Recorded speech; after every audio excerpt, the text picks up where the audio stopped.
ब्रजभूषण जी उर्फ पंडित जी के पास उनके गीता ज्ञान ब्लॉग के एक रीडर का मेल आया है। मेल्स तो उन्हें दिन भर में कम से कम 4-5 आ ही जाते हैं, जिनमें कभी गीता ज्ञान से जुड़े क्वेश्चंस तो कभी किसी प्रॉब्लम का गीता ज्ञान के जरिए सॉल्यूशन ढूंढने की बात होती है। लेकिन ये मेल बाकियों से कुछ अलग है। इसमें प्रॉब्लम तो है और सॉल्यूशन ढूंढने की चाह भी है, लेकिन साथ में एक ऐसा सवाल भी जो कभी न कभी हर किसी के दिमाग में आता ही है।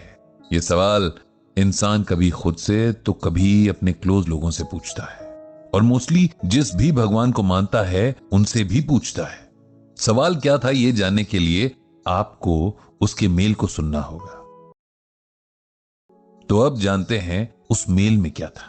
पंडित जी, आपको यह मेल लिखते हुए मैं बहुत डिस्टर्ब्ड हूं, इतना डिस्टर्ब्ड कि मेरा किसी से बात करने का मन ही नहीं है। लेकिन फिर भी मुझे किसी ने आपके ब्लॉग की कुछ बातें व्हाट्सएप पर भेजी और मुझे लगा कि जब आपके अकॉर्डिंग गीता में हर सवाल का जवाब है तो मुझे भी मेरा जवाब मिल ही जाएगा।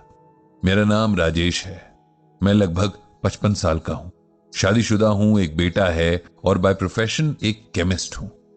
मुझे लगता है कि भगवान ने मेरी किस्मत तब लिखी जब वो किसी बात पर चिढ़े हुए थे, तभी तो दुनिया भर की प्रॉब्लम्स, टेंशंस सब मेरी किस्मत में लिख दिए। मेरा पूरा बचपन टेंशन में बीता। मेरा बड़ा भाई पढ़ाई में अच्छा था, स्पोर्ट्स में भी हमेशा फर्स्ट आता था, एक्स्ट्रा करिकुलर एक्टिविटीज में भी हमेशा पार्टिसिपेट करता। पेरेंट्स का वो आइडियल बेटा था। फिर हो गया मैं, यानी राजेश, जिसमें अपने बड़े भाई जितने टैलेंट तो क्या, उसके टैलेंट का 10वां हिस्सा भी नहीं था। मैं बहुत एवरेज स्टूडेंट था। स्पोर्ट्स के नाम से मुझे चिढ़ थी और डांस ड्रामा के नाम पर मुझे घबराहट होने लगती थी। मेरे पेरेंट्स को खुद भी इस बात की बहुत टेंशन रहती थी कि उनका दूसरा बेटा उनके बड़े बेटे जितना इंटेलिजेंट नहीं है, और वो इस टेंशन को हर दिन मुझ पर भी थोपते रहते थे। हर वक्त के कंपैरिजन ने मुझे इतना डिस्टर्ब कर दिया था कि मैं अपने भाई से ही नफरत करने लगा था। मेरे पेरेंट्स को कभी यह समझ नहीं आया कि मैं एक इंडिविजुअल हूं, मेरी अपनी कैपेसिटी और लिमिट्स हैं। मैं अपने भाई जैसा नहीं हो सकता और मेरी भी कुछ अलग क्वालिटीज हो सकती हैं। इस सब से मैं इतना फ्रस्ट्रेट हो गया था कि एक बार तो मैंने घर से भाग जाने की भी ठान ली। वो तो बस स्टेशन पर पड़ोस के एक अंकल ने मुझे देख लिया और अपने साथ घर ले आए। लेकिन उसके बाद मेरे घर वालों का टॉर्चर और भी बढ़ गया। फिर उन्हें मैं एक आवारा लड़का भी लगने लगा था। इस तरह मेरे बचपन का सबसे कीमती टाइम वेस्ट हो गया। किसी तरह स्कूल की पढ़ाई पूरी की और मैंने फार्मेसी का कोर्स करना चाहा तो मम्मी पापा को इसमें भी दिक्कत हो गई। कहां तो उनका बड़ा बेटा मेडिकल की पढ़ाई कर रहा था और कहां छोटा बेटा दवाइयों की दुकान खोलकर एक दुकानदार बनने जा रहा था। उनके इस बिहेवियर ने मुझे बहुत कठोर बना दिया था।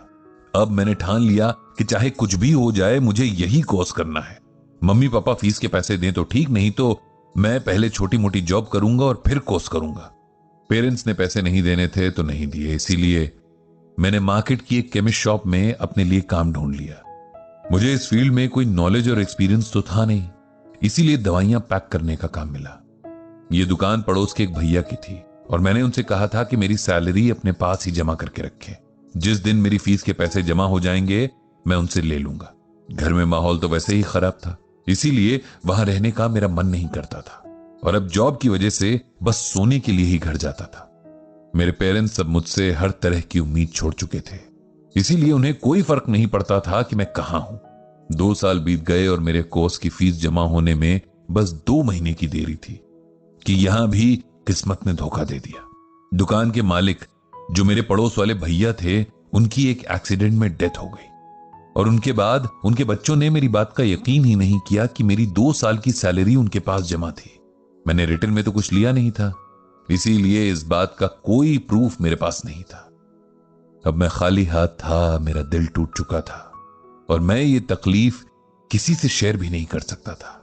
मैं अक्सर सोचता था कि मेरी लाइफ में इतनी प्रॉब्लम्स क्यों हैं, लेकिन तब एज भी कम थी और फ्यूचर के लिए कुछ होप्स भी बाकी थी, इसीलिए इस ख्याल को ज्यादा देर तक खुद पर हावी नहीं होने देता था।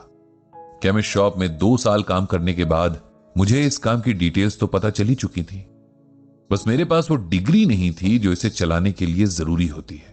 एक बार बातों बातों में मेरे एक दोस्त ने बताया कि अब 2 साल के डिप्लोमा वाले भी केमिस्ट शॉप खोल सकते हैं और डिप्लोमा की फीस भी कम है। इस बात से मुझे एक नई हिम्मत मिली और मैंने आखिरी बार अपने पेरेंट्स से बात करने की कोशिश की। लेकिन उनका जवाब वही था जो 2 साल पहले था। उन्हें अपने बेटे को दुकानदार बनते देखने में कोई इंटरेस्ट नहीं था।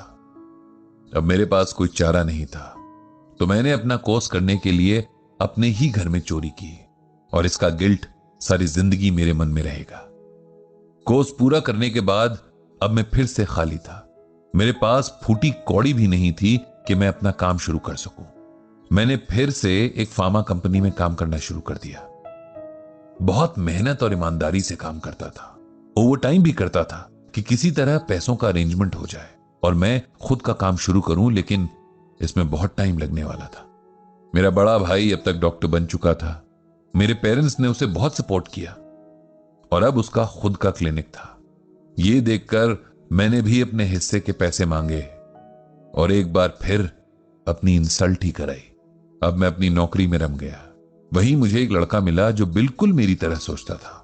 हमारी गहरी दोस्ती हो गई और हमने लोन लेकर अपनी केमिस्ट शॉप खोलने का सोचा। उसके पास कुछ प्रॉपर्टी थी जिसके बेस पर लोन पास हो गया था और आखिर हमारा सपना पूरा हुआ। काम सही से चल रहा था कि मेरे फादर की तबीयत खराब रहने लगी। मेरा भाई पैसे तो बहुत कमा रहा था, लेकिन पेरेंट्स के लिए उसके पास टाइम नहीं था। मां ने मुझे ही कभी ताने देकर तो कभी इमोशनल ब्लैकमेल करके उनकी सेवा में लगा दिया। फादर की हालत देखकर मुझे बहुत दया आती थी। मैं अब पिछली सारी बातों को भूलकर उनकी सेवा में लग गया था।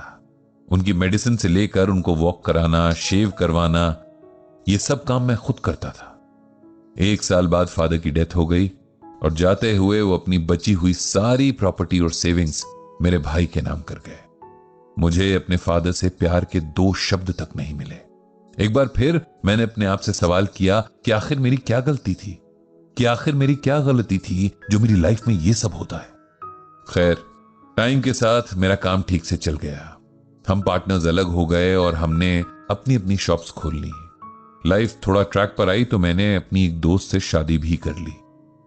जब सब सही होना शुरू हुआ था कि तभी सब खराब होना भी शुरू हो गया। शॉप पर एक लड़के की लापरवाही से मेरी शॉप में एक्सपायर्ड मेडिसिन पकड़ी गई और शॉप बंद हो गई। एक बार फिर मैं प्रॉब्लम में था, कोई सोल्यूशन समझ नहीं आ रहा था। वाइफ ने हौसला दिया, उसकी ज्वेलरी बेची और अपनी शॉप का केस लड़ा। किसी तरह शॉप फिर से खुल गई। मेरा बेटा बहुत समझदार है। मैंने कभी उस पर कोई प्रेशर नहीं डाला, उसे उसके हिसाब से पढ़ने और जीने दिया। आज वो बहुत अच्छी जॉब पर है। अब जब लाइफ में सब कुछ सेटल हो रहा था तो कल ही मेरी वाइफ को कैंसर डायग्नोज हुआ है। ऐसा लग रहा है कि जैसे मेरे सब्र का बांध टूट जाएगा। आखिर मेरी क्या गलती थी जो मेरी लाइफ में इतनी प्रॉब्लम्स आई और कभी सुकून से मैं रह ही नहीं पाया। मैंने तो कभी किसी का बुरा नहीं किया, फिर मेरे साथ ही ऐसा क्यों? पंडित जी, आप ही इस सवाल का जवाब दीजिए। पंडित जी ने सारी कहानी पढ़ी, समझी और जवाब में गीता का यह श्लोक लिख कर दिया। प्रकृतिम स्वामवष्टभ्य विसृजामि पुनः पुनः भूतग्रामिमं कृत्स्नम वशम प्रकृतेर वशात।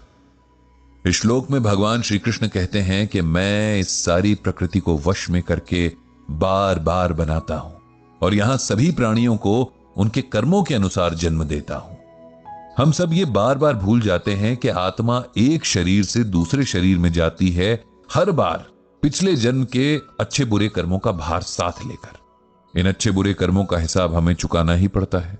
अकाउंट तो सेटल करना ही पड़ेगा ना।